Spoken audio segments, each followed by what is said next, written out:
All right, I want to start today off with a thank you for 4,000 subscribers on YouTube. That's a crazy number to say out loud. I can't believe that 4,000 people have gone all the way to my YouTube and followed me there. I mean, I know I've been posting there for a while, but I think that most people that follow me on there followed me from TikTok. So for that many of you to have come over is really fucking cool, and thank you. Thank you. So today, we're doing a special episode where I'm answering some questions that you guys have asked me. If you don't know, I have a Discord. This is where all these questions are coming from. I posted about the fact that I was doing this, and now I have a list of questions here that I'm going to be going through and answering as honestly as I possibly can. Because some of them, I don't really know if I have an answer exactly, so I'm gonna try and figure it out as I'm going here, because some of these are actually really, really great questions, and I don't know exactly how I'm going to answer them, and we're gonna go on this adventure together. So let's just get right into it, because I am actually really excited to answer some of these questions. So the first one that popped up, the very first question, I'm answering everyone's, by the way. I'm not skipping any of these. So if you asked a question in Discord, I will be answering it here, okay? So the first one is, what book has the world building that you were able to most vividly imagine? It says book or series.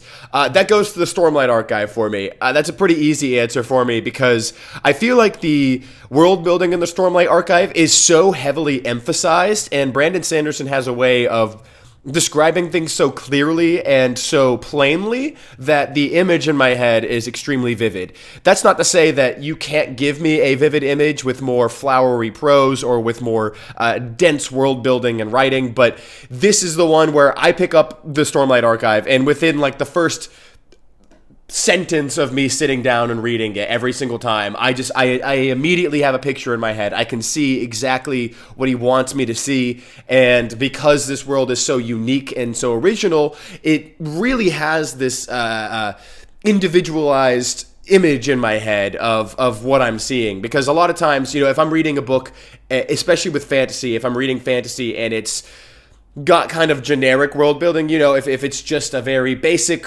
fantasy world with knights and swords and dragons, which technically the Stormlight Archive has all of that, but you know what I mean. Like, if it's a very classic feeling fantasy, a lot of it can kind of blend together in my head, and I'm not necessarily getting a vivid image out of it. I'm not getting a vivid idea of what the world building is, but I get like a very generic image in my head. The Stormlight Archive, however, I have a very unique image in my head, and the world building just comes to life for me in that series in a way that I think a lot of other series can't necessarily accomplish, because they don't have the same kind of emphasis on world building that the Stormlight Archive does. Does that make sense?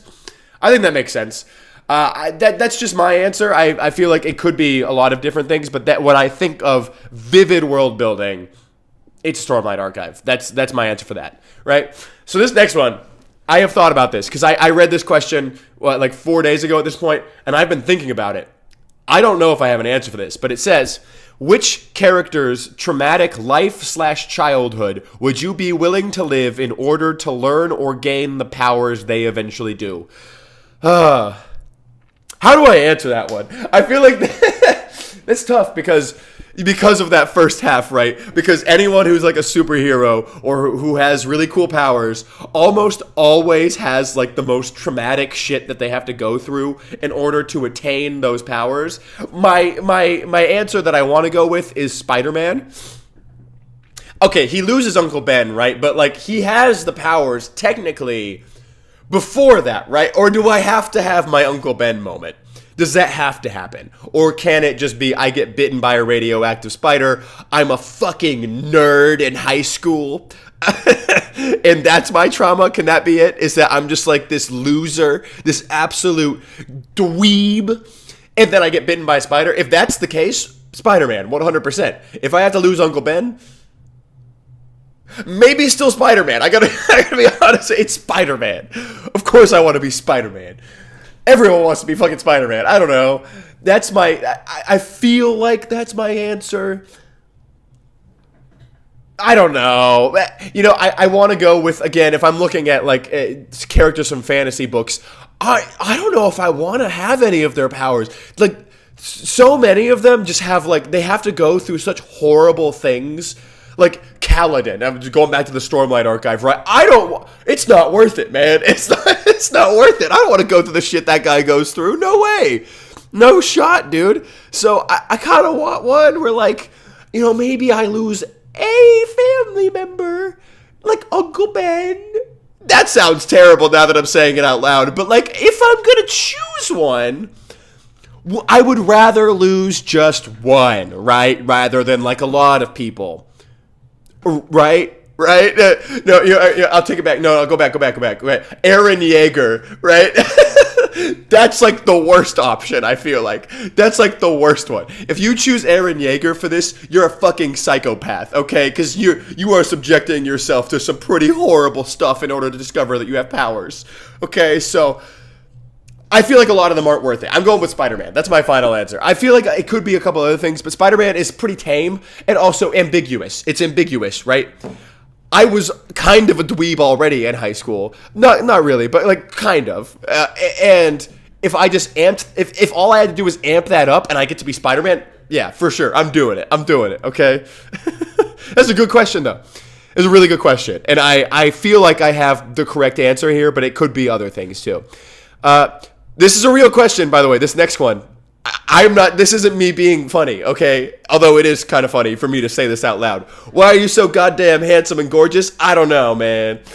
I got lucky. I got the best genetics from both my parents. I don't even like really look like either of them. My brother likes to say I'm adopted because he looks exactly like my dad.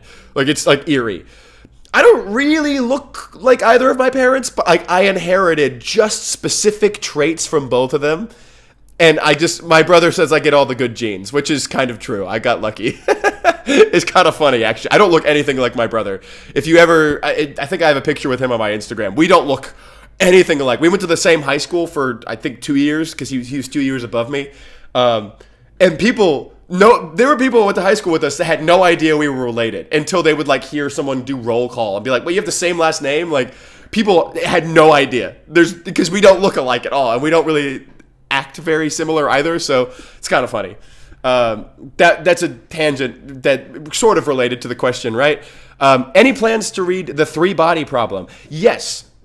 I think I have all 3 books. I own all 3 books. I got them through library sales, and I just have never read them. I don't know exactly why I've never gotten to it, but I haven't. I want to. I've heard really good things about it. Actually, I've heard mixed things, because I've heard really good things from some people, and then I've heard other things from other people, like my mom read it, for instance, the first book, that it's extremely dense and science heavy, and that it's actually kind of confusing, which puts me off from it a little bit, because I'm very much a character first reader, and I get that sci-fi, is exploring different things. It's more about the ideas than it is about the characters and the story, and I can appreciate that for what it is. But that's one of the things that has put me off from starting the series, is that I think I need to be in the right mindset, in the right mood for something like that. Which isn't all the time. I don't feel like that all the time. I'm not always like, oh, I'm ready to go have my mind fucked with and have to really think super hard. Sometimes I am, though. It just needs to be the right timing. So I will read that series. It's just, and it needs to be like that. I don't know if you guys have this kind of thing where there are certain books that are on your TBR that you're like, I know I'm going to want to read this someday. it's got to happen at the exact right time, or I'm never going to do it. This is one of those books for me where it's just, I know it's a timing thing, and I have to wait. I have to wait for the right time. I don't know when that's going to be. So here's another question. What fictional item would you like to own if it appeared in front of you?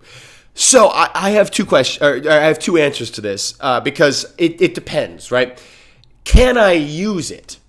Right? Do I need to have the magic or the ability to use this item, or would it just work for me? So, for instance, if I could just have a wand from Harry Potter, that's probably my top answer. Okay, but I have to be able to use it. If it's just a fucking piece of wood, I don't want it. Get that shit out of here. I don't want it. If I can use it and I can do magic, yeah, I probably want a wand from Harry Potter. It'd be really cool. And you can do so much with it, right? Because the magic of the Harry Potter world is so like loosey-goosey.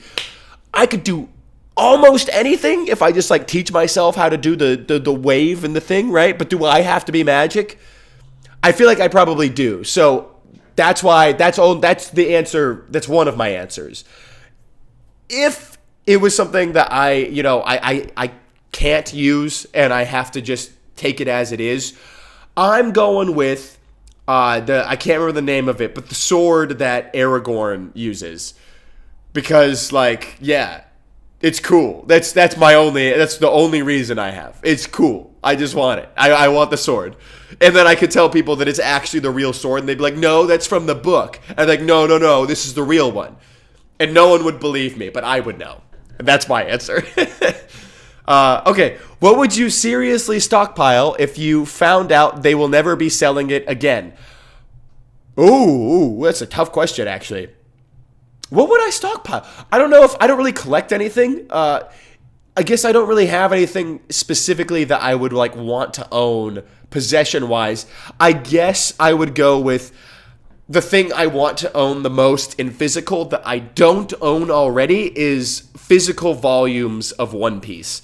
That would be, if I found out like there's no way for me to buy these anymore, which is never going to happen. But like if I found that out, I would immediately go out and buy every single volume in physical, because that's something I really desperately want to own in actual paperback form eventually. The only reason I haven't done that yet is that there's like 120 volumes, and not quite that many. It's like 110 or something. And that's like $1,100 because they're $10 each. So it's a big investment if I want to own that entire series. It's not cheap.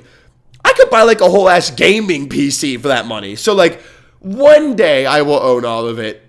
I haven't done it yet, but if I found out that they weren't selling anymore, I would today I would go buy them. Like I would immediately, because I refuse to not own that series in physical. So that's sort of an answer to that, right? I think that's an answer, right? Okay, next question is about Red Rising. If you could learn either the Willow Way or the Mind's Eye, which would you pick and why? I can't remember which one is which. So, okay, I'm going to say this, and if I'm wrong, feel free to clown on me, because I can't remember exactly which one is which. I know those are like the fighting styles, right? So the Willow's Way, that's the one, I'm not going to say spoilers here, but that's the one that Darrow uses in book 6, right? Right? Am I right? If so, that one, the one he uses in book, that's the one I would want to use. The one he uses in Lightbringer. That's the coolest one to me by far. So that's I can't remember. I think that's Willow Way. If I'm wrong, yeah, just laugh at me, throw tomatoes at me. I don't mind. I haven't read that book in, it's been like 2 years. Jesus fucking Christ. Has it really been that long? That's weird. Okay. Yeah, that's my answer to that. If you could own an item from any adaptation of a book, what would it be? Okay, I have an easy answer for this one. Easy answer. And again, back to Lord of the Rings, because I love Lord of the Rings stuff. The One Ring. Easy answer. Because, they make like knockoff One Rings, right? You can buy them online. You can buy them in some stores, right? But those aren't the One Ring. They're just knockoffs. They're ones that someone made on the internet. If I owned the One Ring from the movie, it's the One Ring. I have the one. That's like the biggest flex of all time. I'm sure they had several, that they used while they were recording. But if I had even just one of them, that counts. That's the One Ring. It's not something I bought on Amazon. It's not something I got in fucking Hot Topic. It's the One Ring. That's an easy answer for me, because that would be literally the coolest thing to own of all time. So that's my answer for that. Sorry, I'm a little bit sick. I'm sure you can hear it a little bit in my voice. That's what a month of constant travel and being around people will do. So sorry if I sound a little weird. What book made me fall in love with reading? Man, I feel like I've been talking about Harry Potter and Lord of the Rings a lot, but it is true. I don't like talking about Harry Potter very much. I've said this before. I dislike J.K. Rowling too much, and I can't really separate her from the books. So in no way, shape, or form am I trying to promote those books, but that's my honest answer. It's Harry Potter. I read those books like a million times growing up, and without that experience, I never would have had the enthusiasm to get back into reading as an adult. But if we're saying fall back in love with reading again, it would be the Dresden Files by Jim Butcher. What led or encouraged me to start doing TikToks, YouTube, and this podcast? So many things. So when I first started getting back into reading like hardcore, so I had started reading, I want to say like 5 years ago, like rereading like 5 years ago. And a lot of that had to do with just me and my mom reading series together and just talking about them. And then my family was reading a series. We all read the Malazan books of the Fallen, and like just us having those discussions with each other was something that really, I think, brought us together a lot as a family, and something that we've shared ever since.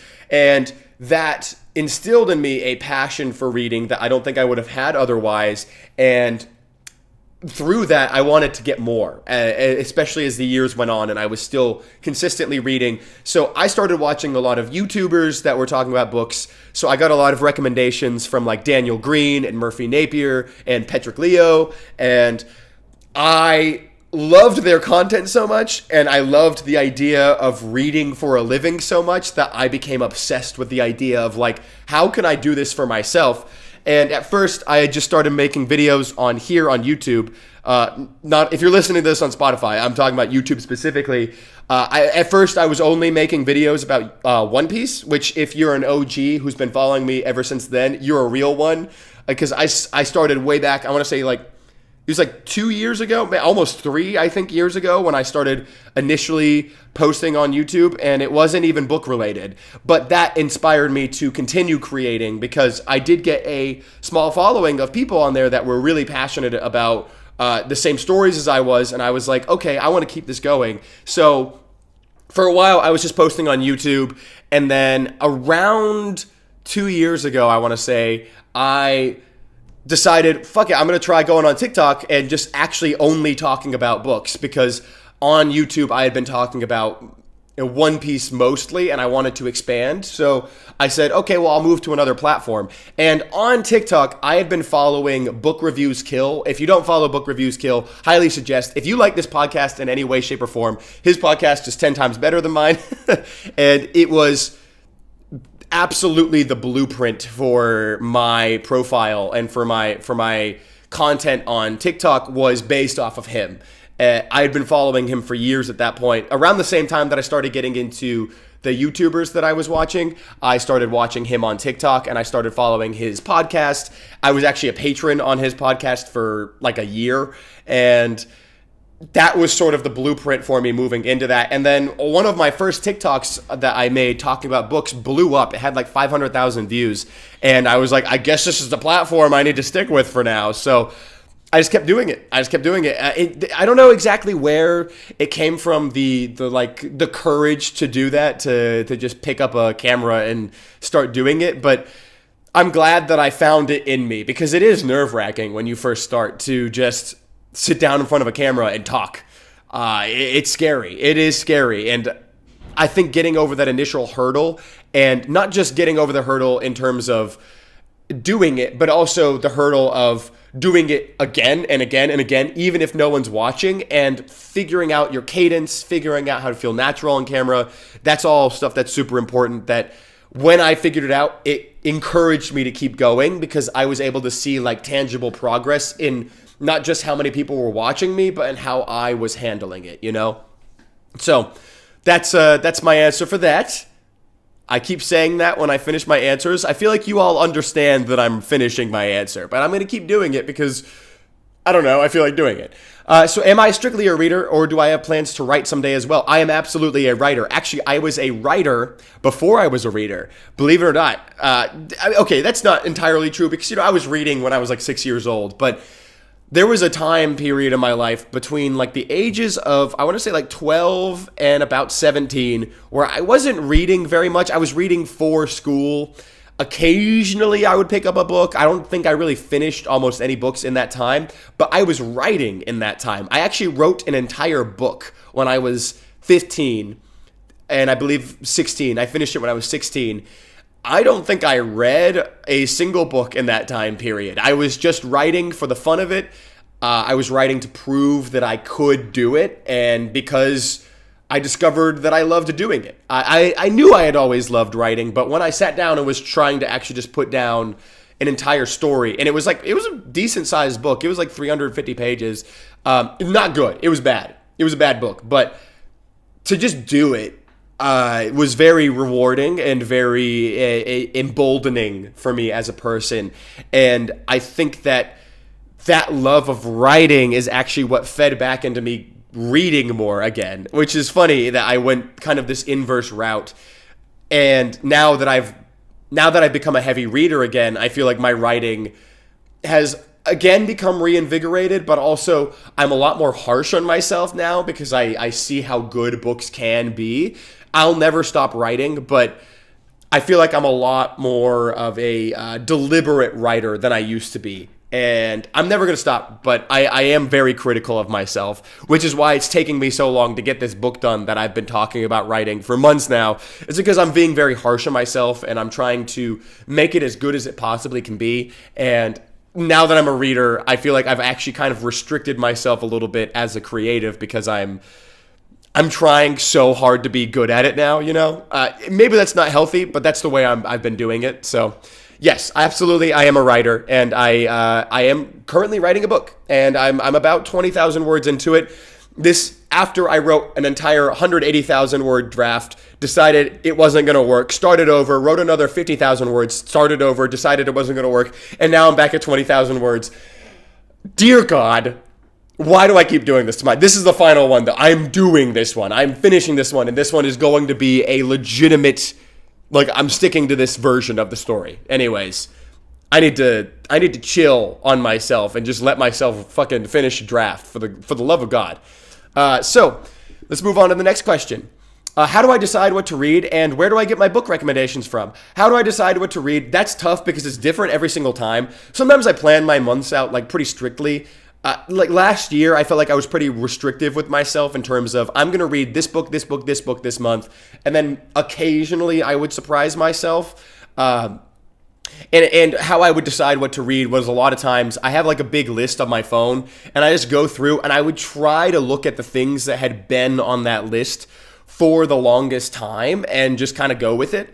Sometimes it just happens that like someone says, hey, we should buddy read this together, and then that just ends up being my next read. A lot of that comes from like my mom. Like I read a lot of books with her, and sometimes she'll get something from the library and be like, hey, did you want to read this book? I'd be like, sure, and then we just read it together. Or like I pick something up and she's like, oh, let's do this. And then once I start a series with someone, it kind of puts it at the forefront of my, how bad I want to read it, because then I'm kind of obligated to because someone else is doing it and they're also expecting me to read it, and that's kind of how I end up reading series a lot of times. And where do I get my book recommendations from? I get it from a lot of same places as you guys probably do. I get a lot of it from TikTok. And my go-to recommender for fantasy specifically is Patrick Leo on YouTube. I'm actually kind of friends with him now, which is really cool. But I've been getting recommendations from him for years.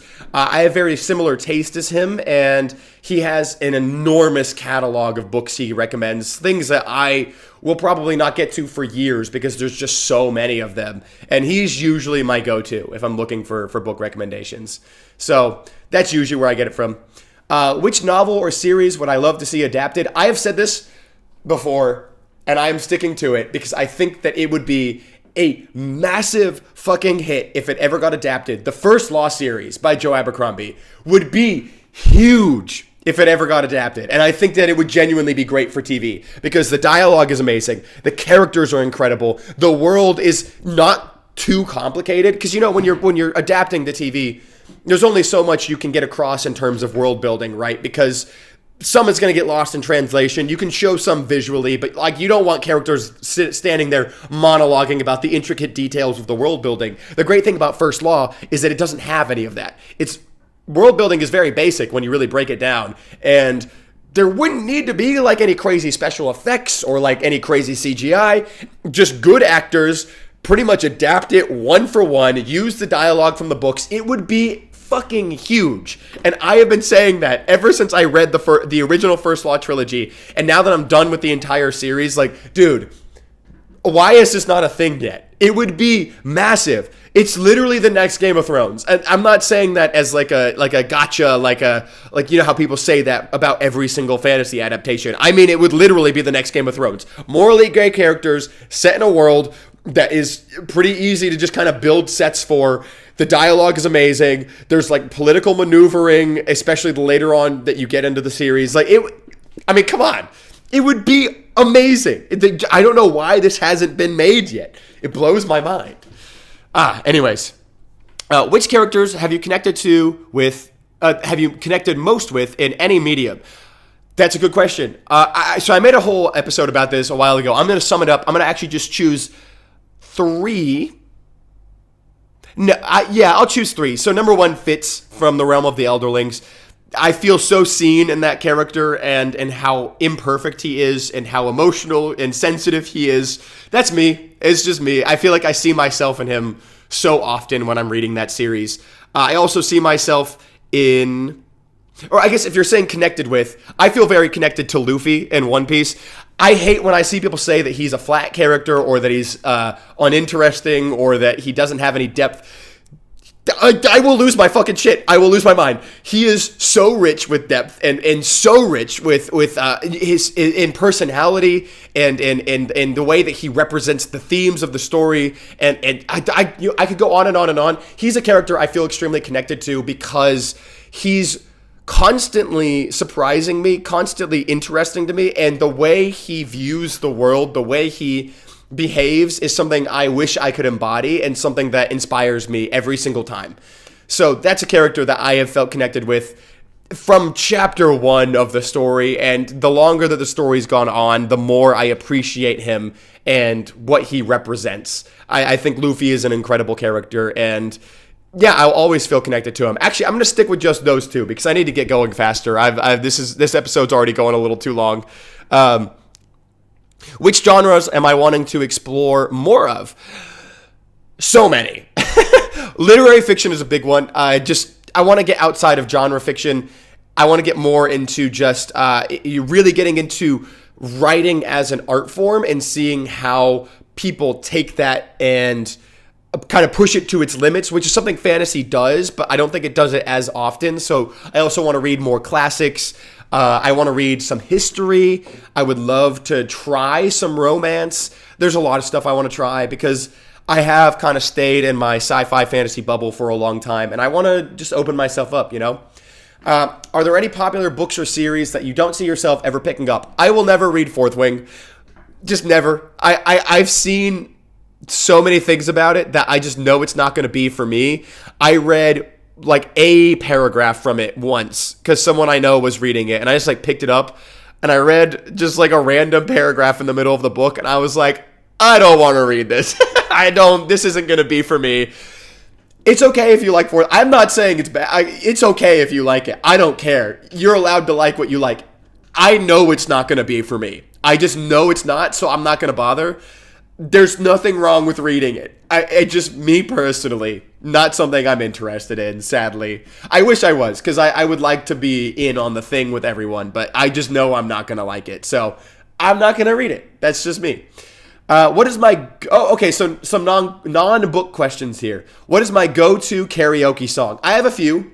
I've actually done a lot of karaoke recently. I was just in Tokyo, and they love karaoke there. Really, everywhere in Asia, there's a lot of... sadly, I'm in Thailand right now, and there's not a lot of karaoke here, but my go-to is usually Mr. Brightside. I know, it's like the lightest fucking answer of all time. Usually Mr. Brightside.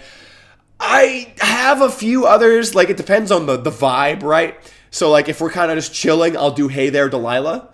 I know, thank you. It's a great choice. I can't think if those are like usually the first two that I go with.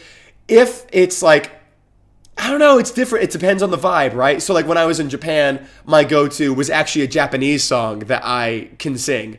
I don't know what the words are, but I can like do like I know like how to say the words without knowing what they mean. So I did Japanese music when I was in Tokyo.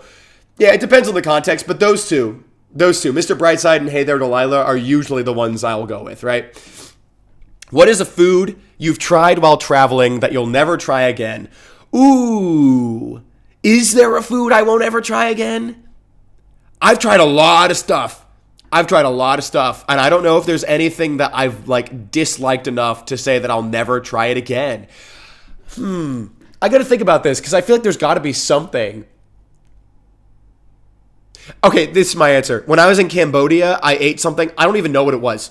I have no idea. I pointed at a picture on a menu, just some random picture on a menu, and I got food poisoning. I don't know what I ate. It tasted good. Like, it was fine, but if I know what that dish looks like. If I ever see it again, no way.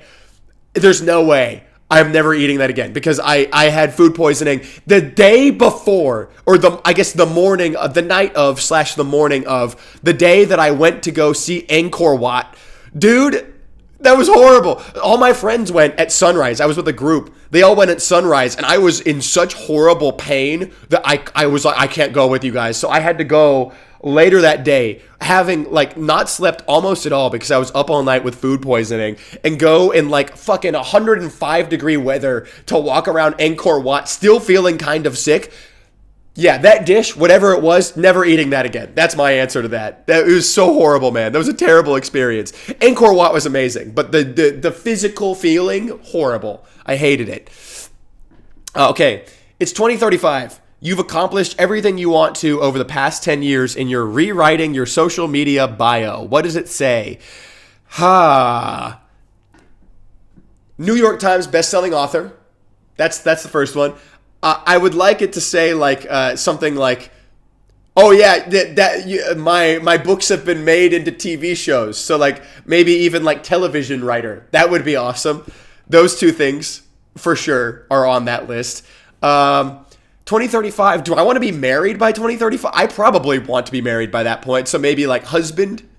Maybe I'm a dad at that point. I don't know if I want to have kids. I haven't decided, but I feel like by the time I'm 35, I'll have that figured out. I'll probably either have kids or not have kids. That's 10 years away. That's 10 years away. I don't even want to think about that. I don't want to think about the fact that I'll be 35 in 10 years. Let's move on from that question. Those things, probably. If I had a theme song playing with me wherever I go, what would it be? Ooh. If I had a theme song, well, it depends because I feel like my favorite song changes all the time.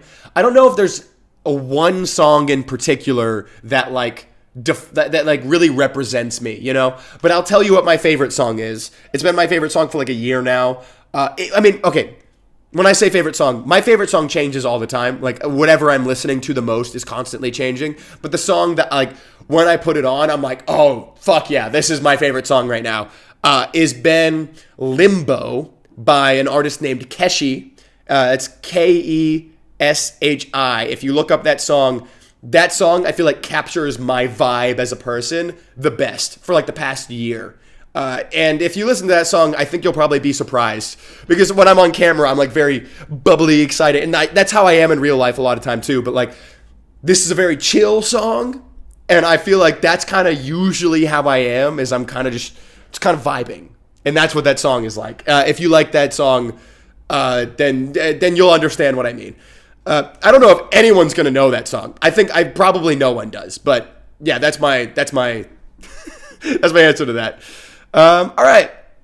Last one. This is the last question. If you could live a day as any book character in their universe, who would it be? Where would you be? What would you do? And why did you pick that one? Oh, man. If I could play any book character in their universe, who would it be? Where would I be? What would I do? Why would I pick that one? Oh, man. I don't know how to answer that. I feel like there are so I can eliminate a lot of things because I don't want to live in a world where things are like terrible. And there's a lot of book series I read where that is the truth, where like everything sucks and the character's miserable and it's just horrible, right?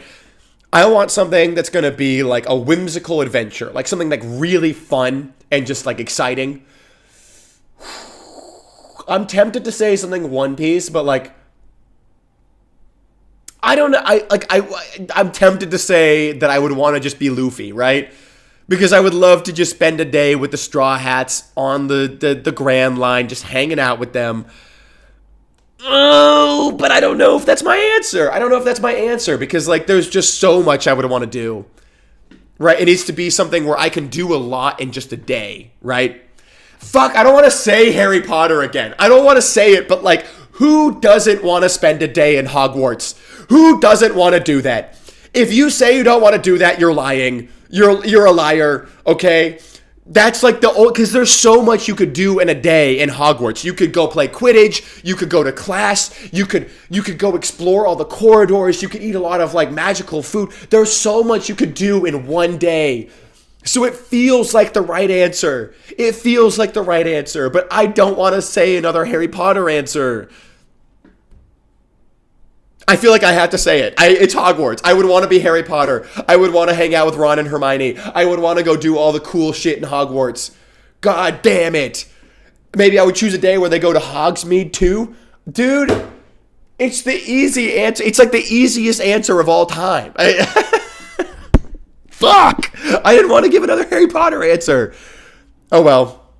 That is my answer, though. I'm going with it. God damn it. Why is Harry Potter showing up so often in my answers? Anyways, that was the final question. This episode has gone on longer than I intended it to.